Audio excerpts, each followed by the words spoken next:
रण GS centre में आपका स्वागत है। आज की इस वीडियो के साथ आरंभ कर रहे हैं भूगोल का अध्ययन। और आज का टॉपिक है 6th स्टैंडर्ड से हमारा सौर मंडल, जिसमें खास खास तथ्यों को, इम्पोर्टेंट तथ्यों को शामिल किया गया है।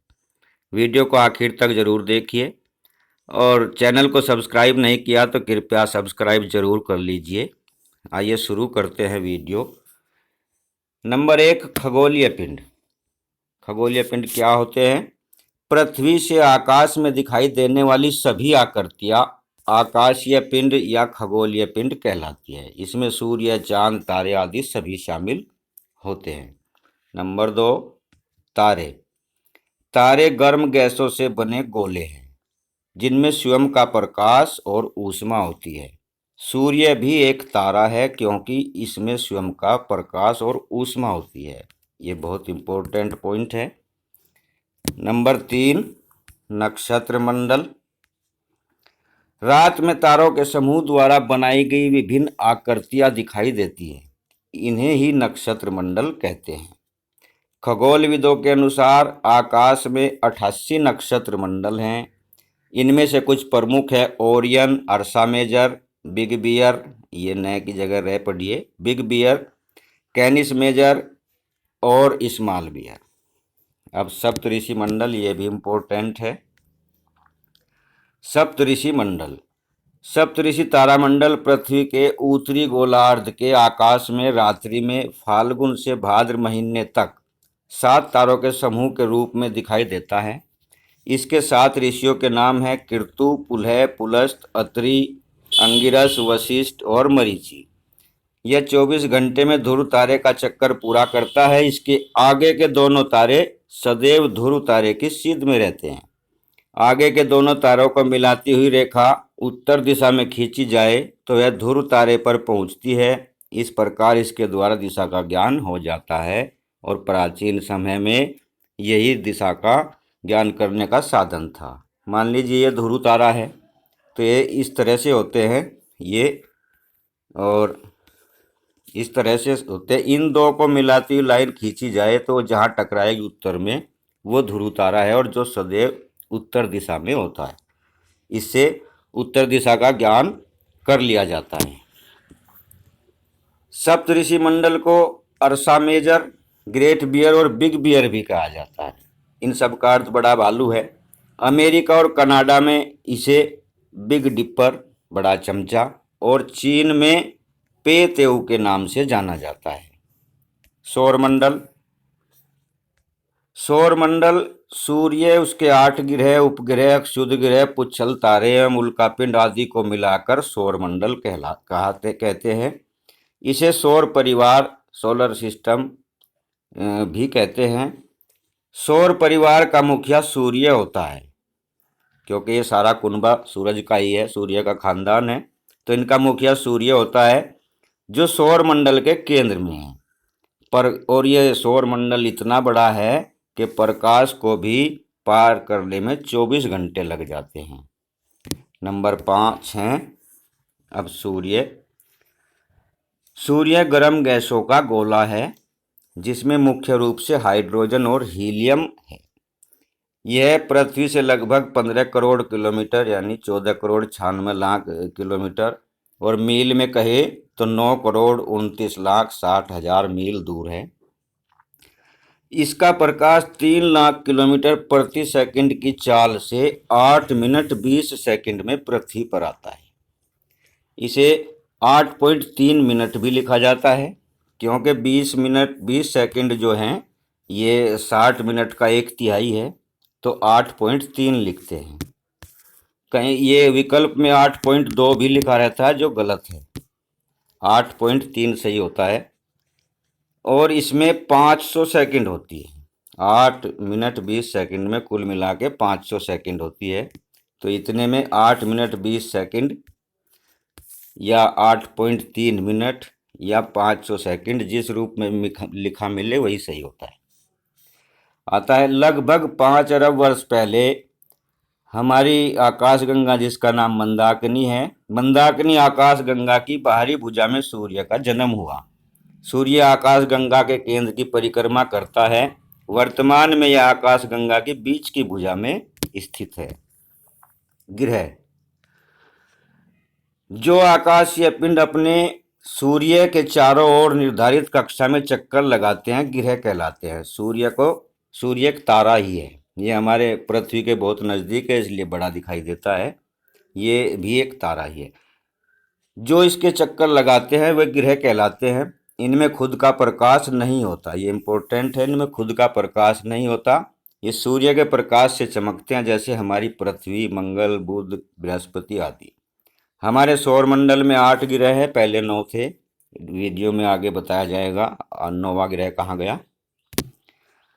अब नंबर 8, सूर्य से बढ़ती दूरी के अनुसार ग्रहों का क्रम। सूर्य के सबसे नज़दीक है बुध, फिर है शुक्र, पृथ्वी, मंगल, बृहस्पति, शनि, यूरेनस जिसे अरुण कहते हैं और नेपच्यून जिसे वरुण कहते हैं। इनकी दूरी का क्रम है बूसु परम बरस यूने। बूसु परम बरस यूने, यानी बू से बुध, सु से शुक्र, प्र से पृथ्वी, मैं से मंगल, ब्रह से बृहस्पति, स से शनि, यू से यूरेनस और ने से नेपच्यून। ये शब्द याद रखना चाहिए। बूसुपुरम बरस यूने, ये दूरी का क्रम है और इनमें बुध सबसे नज़दीक है और ये सबसे गर्म नहीं है, सबसे गर्म शुक्र है। देखिए दूसरे नंबर वाला गर्म है, क्योंकि बुध सूर्य के नज़दीक होने के कारण इसका वायुमंडल नष्ट हो गया और ये सूर्य के प्रकाश को सीधा अंतरिक्ष में भेज देता है, गर्मी को, इसलिए ये इतना गर्म नहीं जितना शुक्र है सबसे ज़्यादा। इसी में खास बात है कि पृथ्वी शुक्र और मंगल के बीच में है। कई बार इसे बुध और बृहस्पति के बीच में विकल्प देके भी पूछ लिया जाता है। ये बुध और बृहस्पति के बीच में भी है, बुध और बृहस्पति इन दोनों के बीच में है और शुक्र और मंगल के भी बीच में। नंबर 9, आकार के अनुसार ग्रहों का घटता क्रम, बड़े से छोटे की तरफ, अवरोही क्रम। बृहस्पति सबसे बड़ा है, उससे छोटा शनि, फिर यूरेनस, फिर नेपच्यून, पृथ्वी, शुक्र, मंगल और सबसे छोटा बुध है। ये सूर्य के सबसे नज़दीक भी है और सबसे छोटा भी है। इसका कोड है याद रखने का बरस यूने परशुम्बु। ये ग्रहों के संक्षेप हैं, बरस यूने परशुम्बु याद रखिए। बृहस्पति, शनि, यूरेनस, नेपच्यून और परशुम्बु, ये पृथ्वी, शुक्र, मंगल और बुध। नंबर 10, पृथ्वी से दूरी के अनुसार ग्रहों का क्रम। अब पृथ्वी से दूरी के अनुसार ग्रहों का जो क्रम है, पृथ्वी, शुक्र, मंगल, बुध, बृहस्पति, शनि, अरुण, वरुण। पृथ्वी से सबसे अधिक दूर वरुण है। इसका कोड है परशुम्बु बरस यूने, वही जो ऊपर वाला कोड था इसका। ये शब्द परशुम्बु यहाँ पहले आ गया, बरस यूने पहले था, ये बाद में हो गया। एक ही कोड है दोनों, बस शब्द उलट गए, ये याद रखने में लाभकारी होंगे। नंबर 11, ये शनि और यूरेनस ग्रह के चारों ओर विशेष प्रकार के गैसीय वलय, घेरे या रिंग भी कहते हैं इन्हें, पाए जाते हैं। नंबर 12, परिक्रमण और परिभ्रमण, ये बड़ा खास है, इसे समझ लीजिए, इसमें अक्सर विचलित हो जाते हैं। परिक्रमण और परिभ्रमण, पहले इन शब्दों को ही समझ लीजिए। परिक्रमण यानी चारों ओर घूमना, जैसे मंदिर के चारों ओर परिक्रमा करते हैं, घूमते हैं, तो ये होता है परिक्रमण। और परिभ्रमण जैसे साइकिल का पहिया अपनी धुरी पर घूमता है, ये होता है परिभ्रमण। अब चारों ओर घूमना परिक्रमण, चारों ओर घूमना परिक्रमण, और अपनी ही धुरी पर घूमना परिभ्रमण कहलाता है। ये रिवोल्यूशन और रोटेशन, इसको समझना जरूरी है, अक्सर इस पे प्रश्न पूछे जाते हैं। नंबर 13, शुक्र और यूरेनस अपनी धुरी पर घड़ी की सुई की दिशा में घूमते हैं। जैसे घड़ी की सुई घूमती है उसी में ये घूमते हैं क्लॉकवाइज। और अन्य सभी जो ग्रह घड़ी की सुई के उल्टे घूमते हैं, ये एंटी क्लॉकवाइज घूमते हैं। नंबर 14, यूरेनस के उपग्रह भी उसके चारों ओर घड़ी की सुई की दिशा में ही घूमते हैं, यानी ये भी क्लॉकवाइज घूमते हैं। नंबर 15 पृथ्वी। सूर्य से दूरी के अनुसार पृथ्वी तीसरे नंबर का ग्रह है और आकार में पांचवा है। दूरी में ये तीसरा और आकार में पांचवा बड़ा ग्रह है। ध्रुवों पर थोड़ी चपटी होने के कारण पृथ्वी के आकार को भूभाग कहा जाता है। पृथ्वी पर जीवन के अनुकूल परिस्थितियां होने के कारण इसे हरा ग्रह, हरित ग्रह या ग्रीन प्लेनेट भी कहते हैं। सागरों के कारण अंतरिक्ष से पृथ्वी नीले रंग की दिखाई देती है। ये बहुत बार पूछा जाता है, अंतरिक्ष से पृथ्वी कैसी दिखाई देती है, तो पानी के कारण नीले रंग की दिखाई देती है, इसीलिए पृथ्वी को नीला ग्रह भी कहा जाता है। उपग्रह। Number 16 satellite. कुछ आकाशीय पिंड जो अपने ग्रह की परिक्रमा करते हैं उपग्रह कहलाते हैं। जैसे चंद्रमा पृथ्वी का उपग्रह है। चंद्रमा पृथ्वी के चारों ओर घूमता है, तो ये पृथ्वी का उपग्रह है। और वर्तमान में सबसे ज़्यादा जो उपग्रह हैं वो है शनि के, 82 हो चुके हैं। 2019 के आखिर में 20 नए उपग्रह इसके खोज लिए गए, अब 82 है और दूसरे नंबर पे पहुंच गया है बृहस्पति 79 के साथ। शनि के 82 और बृहस्पति के 79 अब ग्रह हो चुके हैं उपग्रह। चंद्रमा। पृथ्वी का एकमात्र उपग्रह चंद्रमा है। इसका व्यास पृथ्वी के व्यास का एक चौथाई है। पृथ्वी से इसकी माध्य दूरी 3,84,365 किलोमीटर है। इसकी दूरी घटती बढ़ती रहती है और ये औसत दूरी है, माध्य दूरी। चंद्रमा में खुद का प्रकाश नहीं है, यह सूर्य के प्रकाश से ही प्रकाशित होता है। और चांद की जो चांदनी है, रोशनी है, उसे पृथ्वी पर आने में 1.3 सेकंड का समय लगता है। ये बड़ा इम्पोर्टेंट है, बहुत बार पूछा जाता है। 2 अंकों में, यदि दशमलव के 2 अंकों में पूछा जाए तो 1.25 और 1.3 सेकंड में चांदनी पृथ्वी पर आ जाती है। नंबर 18 अक्षुद्र ग्रह। मंगल और बृहस्पति की कक्षाओं के बीच पाए जाने वाले छोटे छोटे पिंडों को अक्षुद्र ग्रह कहते हैं। ये ग्रहों के टुकड़े हैं जो करोड़ों वर्ष पहले हुए विस्फोट में बिखर गए थे। मंगल की जो कक्षा है, ये मंगल और ये बृहस्पति की जो कक्षा है, इस बीच में जो पाए जाते हैं ये अक्षुद्र ग्रह कहलाते हैं। उल्का पिंड। सूर्य के चारों ओर चक्कर लगाने वाले छोटे छोटे पत्थर के टुकड़ों को उल्का पिंड कहते हैं।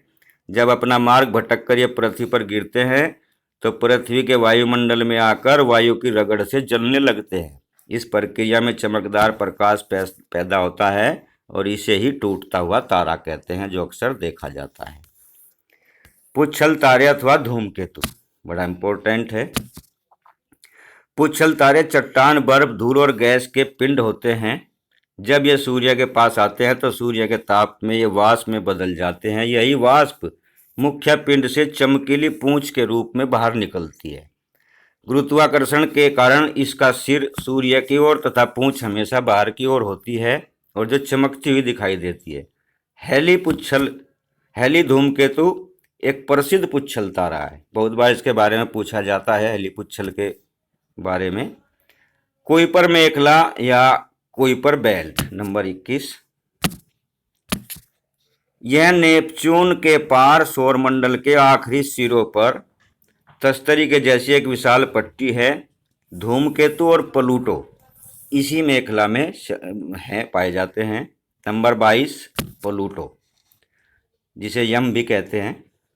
अगस्त 2006 तक प्लूटो नौवां ग्रह था। यह नेपच्यून की कक्षा को काटता है, अतः 24 अगस्त 2006 को अंतर्राष्ट्रीय खगोलीय संघ ने इसे ग्रह की श्रेणी से हटा दिया। इसी कारण अब 8 ग्रह बचे हैं, पहले 9 ग्रह थे, यानी 24 अगस्त 2006 तक 9 ग्रह थे, अब वर्तमान में 8 हैं। आकाशगंगा। आकाश में एक ओर से दूसरी ओर तक फैली सफ़ेद पट्टी के जैसी चमकदार जो पथ दिखाई देता है, मार्ग दिखाई देता है, जो करोड़ों तारों का समूह है। इस पट्टी को ही आकाशगंगा कहते हैं। हमारी आकाशगंगा का नाम मंदाकिनी है। इसका जो भाग पृथ्वी से दिखाई देता है उसे मिल्की वे कहते हैं, दुग्ध मेखला। इसका आकार सर्पिलाकार तस्तरी के जैसा है और हमारा सौरमंडल इसी आकाशगंगा में स्थित है। वास्तव में आकाशगंगा का निर्माण हाइड्रोजन, हीलियम तथा धूलकणों से बने विशाल बादलों के इकट्ठा होने से हुआ है। आकाशगंगा को बनाने वाले इन बादलों को निहारिका कहते हैं। ब्रह्मांड। करोड़ों आकाशगंगाएं मिलकर ब्रह्मांड का निर्माण करती है, यानी करोड़ों आकाशगंगाओं को मिलाकर जो है उसको ब्रह्मांड कहते हैं। ब्रह्मांड की उत्पत्ति, बिग बैंग। 13 करोड़ वर्ष पहले ब्रह्मांड एक गर्म गोले के रूप में था, ऐसी वैज्ञानिकों की मान्यता है। अधिक गर्मी के कारण इसमें विस्फोट हो गया। इस विस्फोट को बिग बैंग कहा जाता है। इस विस्फोट के करोड़ों वर्ष बाद ठंडे बरसात होती रही, कुछ ये टुकड़े ठंडे होते रहे तो निहारिका, आकाशगंगा, तारे आदि का निर्माण शुरू हुआ और इसी प्रक्रिया में आगे चलकर पृथ्वी भी बनी। प्रकाश वर्ष बहुत इम्पोर्टेंट है। प्रकाश द्वारा अंतरिक्ष में एक वर्ष में चली गई दूरी को प्रकाश वर्ष कहते हैं और इसके द्वारा हम आकाश के जो पिंड है, खगोलीय पिंड है, उसकी दूरी को मापते हैं। उसी दूरी मापने के कार्य काम आती है। इसकी माप 946 खरब या 9.46 ट्रिलियन किलोमीटर होती है। इसके द्वारा आकाश या पिंडों की दूरी मापी जाती है। बहुत इम्पोर्टेंट प्रश्न है, ये अक्सर पूछा जाता है, प्रकाश वर्ष से क्या मापा जाता है। हमारी आकाशगंगा मंदाकिनी इतनी बड़ी है कि प्रकाश की गति से चलने पर इसे पार करने में 1 लाख वर्ष लग जाएंगे। सबसे दूर स्थित आकाशगंगा से चले प्रकाश का हमारी पृथ्वी तक पहुंचने में 1000 करोड़ वर्ष लग जाएंगे, जो अभी तक पृथ्वी पर प्रकाश आया भी नहीं और बराबर चल रहा है पृथ्वी की तरफ को। ब्लैक होल या कृष्ण विवर। आकाशगंगा के केंद्र में एक ब्लैक होल है जो गुरुत्वाकर्षण का कार्य करता है। इसके कारण आकाशगंगा का स्थायित्व बना रहता है। यह प्रकाश को भी निगल जाता है, इसी कारण यह दिखाई नहीं देता। इसके स्थान पर केवल काला रंग दिखता है, इसी कारण इसे ब्लैक होल कहते हैं। और इसका जो द्रव्यमान है बहुत अधिक बढ़ जाता है। 1 चम्मच द्रव्यमान को भी बहुत सारे लोग मिलकर इसके उठा नहीं सकते, इतना वजन इसमें हो जाता है, इतना भार हो जाता है। जो भी आकाशीय पिंड ब्लैक होल के पास से गुजरता है ये उसको निगल लेता है, उसी को निगल जाता है, सब इसमें समाहित हो जाता है। ये प्रकाश को भी निगल जाता है। प्रकाश जो इसमें आता है उसे परावर्तित नहीं करता, इसीलिए दिखाई नहीं देता। इसकी जगह केवल काला धब्बा दिखता है। और इसकी पहचान के लिए जब पृथ्वी से तरंग छोड़ी जाती है, किरणें छोड़ी जाती हैं, तो यहाँ टकराकर टेढ़ी हो जाती है। इससे पता चलता है कि इस जगह पर ब्लैक होल है। और आज की वीडियो का अंतिम पॉइंट, अंतरिक्ष। अंतरिक्ष आकाशीय पिंडों के बीच वायु रहित स्थान को अंतरिक्ष कहते हैं। ये थी आज की वीडियो। पसंद आई तो लाइक ज़रूर कीजिए और चैनल को सब्सक्राइब नहीं किया तो कर लीजिए। अगली वीडियो के साथ फिर हाजिर होंगे भूगोल के साथ। तब तक के लिए जय हिंद।